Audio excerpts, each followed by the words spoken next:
سنة 2021 ظهر منشور غريب جدا على أحد منتديات الرعب الأجنبية الشهيرة. المنشور كان مكتوب على لسان شاب أمريكي اسمه دانيال موريس، وكان بيقول إن اللي حصل له أثناء شغله كعامل ديليفري لحد النهاردة مش قادر يفسره.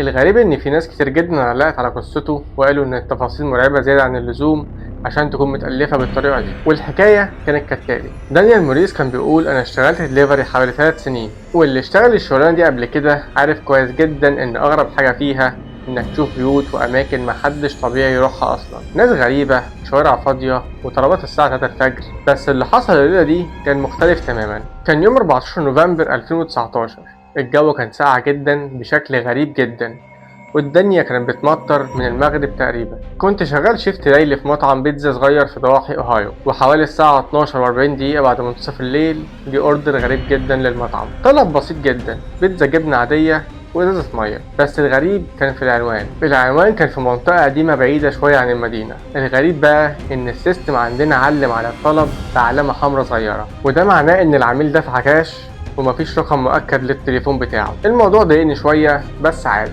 خدت الاوردر وطلعت. كنت كل ما ابعد بالعربية الشوارع تفضى اكتر، والمطر كان بيخف اكتر، لكن الضباب بدأ يزيد اكتر واكتر. ولحد دلوقتي فاكر الاحساس اللي حسيته اول ما دخلت الشارع المطلوب.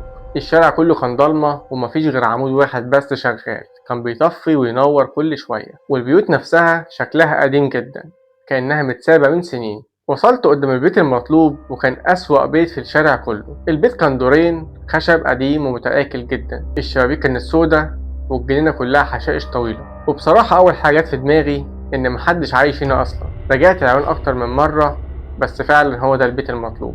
نزلت من العربية والبرد وقتها كان قارس بطريقة خلت صوابعي توجعني. وأنا ماشي ناحية الباب سمعت صوت حاجة معدنية بتتحرك جوه البيت. وقفت مكاني واستنيت شوية، وبعدها خبطت على الباب ولكن مفيش رد. بعدها خبطت تاني بشكل أقوى، وفجأة سمعت صوت ست عجوزة، صوتها واطي جدا ومبحوح، قالت اطلع فوق. ساعتها اتجمدت مكاني، الصوت كان جاي من جوه فعلا. وساعتها رديت وقلت لها دليفري يا فندم. ردت بعدها بثواني: الباب مفتوح، اطلع فوق عندي. اقسم بالله كان المفروض امشي وقتها فورا، بس انا كنت محتاج البقشيش، والبقشيش احيانا بيطلع فلوس كويسه جدا في الطلبات الغريبه دي. زقيت الباب بالراحه والباب فتح فعلا. اول ما دخلت حسيت ان ريحه البيت في حاجه غريبه جدا، زي قماش قديم متخزن بقاله سنين. وكشاف التليفون بتاعي هو كان المصدر الوحيد للنور في البيت. الصالة كانت شبه فاضية، والأساس اللي فيها متغطي بملايات بيضة، والتراب كان كثيف جدا على الأرضية كأن محدش دخل البيت من زمن. ناديت قلت يا فندم، والست ردت من فوق قالت لي طلع الأكل. صوتها كان أضعف المرة دي جدا، وصوتها كان يخوف. بدأت أطلع السلم وأنا مرعوب، حتى صوت المطر اللي كان بره ما كنتش سامعه. ولما وصلت نص السلم سمعت صوت خبط جامد جدا جاي من فوق. وقفت، وبعدها بثانيتين الخبط اتكرر تاني وكان بشكل أقوى جدا، كأن في حد بيخبط على خشب أو حيطة بعنف كبير جدا. وقبل ما اتحرك الست قالت بسرعة ما تقفش، اطلع بسرعة. الموضوع بدأ يرعبني فعلا. طلعت بقى السلم ببطء شديد جدا، والدور العلوي كان ضلمة بالكامل، لكن في آخر الطرقة كان في باب مفتوح نص فتحة، ونور أصفر خافت خارج منه. قربت، وكل ما قرب صوت الخبط كان بيعلى، كأن في حد محبوس جوه وبيحاول يخرج ومش عارف. وقفت قدام الباب وقلت الطلب يا فندم، ولأول مرة الست ظهرت قدامي. الست كانت قاعدة على كرسي هزاز جوه الأوضة، كانت عجوزة جدا ورفيعة بشكل غريب ومرعب جدا، شعرها أبيض بالكامل.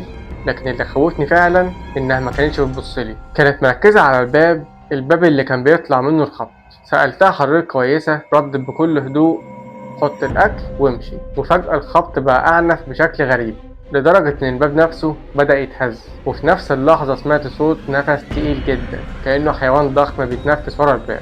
من الخوف رجعت خطوة لورا، والست العجوزة بصت لي بسرعة لأول مرة. عينيها كانت مرعبة جدا وواسعة بشكل غير طبيعي، وقالت لي بشكل يخوف جدا: انت مين وبتعمل ايه هنا؟ وفي اللحظة دي سمعت صوت جاي من جوه، صوت راجل واطي جدا بيقول لي ساعدني ساعدني. ساعتها انا اتجمدت في مكاني، بصيت للست العجوزة وملامحي اتغيرت تماما، بقيت متوتر بشكل يخوف جدا. وساعتها قالت لي بسرعة امشي وغور من هنا. لكن الصوت اتكرر تاني، والمرة دي كان أوضح بكتير: لو سمحت افتح الباب وساعدني. والخبط رجع تاني بشكل هستيري، لدرجة إن الصورة اللي على الحيطة اتهزت.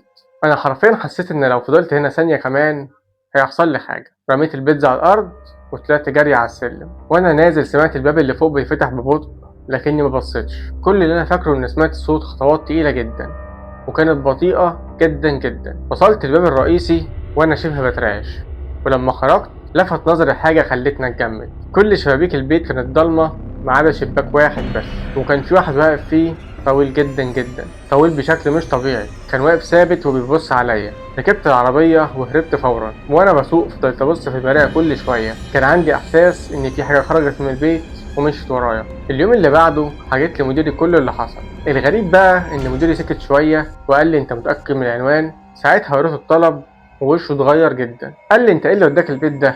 وساعتها ما فهمتش فيه إيه بالظبط. ولما سألت في الموضوع لقيت إن البيت ده حصل فيه جريمة قديمة سنة 2008. ست عجوزة كانت عايشة مع ابنها المريض نفسيا، وفي يوم الجيران سمعوا خبط وصريخ طول الليل.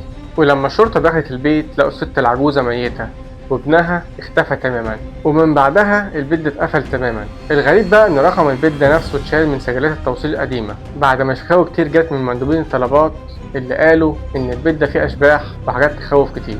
دلوقتي بقى السؤال: مين مصدق ان القصة دي حقيقية، ومين شايف ان هي مجرد قصة رعب متقنة وممكن تكون تخاريف؟ وصلنا لنهاية القصة. لو مهتم بالقصة الغريبة والغامضة ما تنساش تعمل لايك شير سبسكرايب. سلام.